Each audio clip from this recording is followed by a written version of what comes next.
abafatanyabikorwa beza dukunda, baturage bacu bana, ni uruhare rwa buri wese uri ahangaha kugira ngo dufatanye kugira ngo turengere umwana mu bintu bibi byose bimukorerwa. Umuryango uramutse ubanye neza, umuryango ufatanyije, ibibazo byose turimo twibaza ahangaha cyangwa twagiye twerekwa n'aba bana mu mikino itandukanye ntabwo twahura nabyo.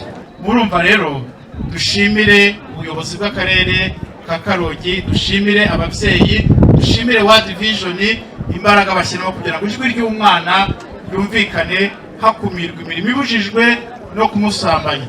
Abana nibo igihugu cyacu cy'ejo, nibo itorero ryacu, nibo ejo heza hacu twese. Reka twongere tubaha impundu n'amashyi menshi ababyeyi. Turabashimiye.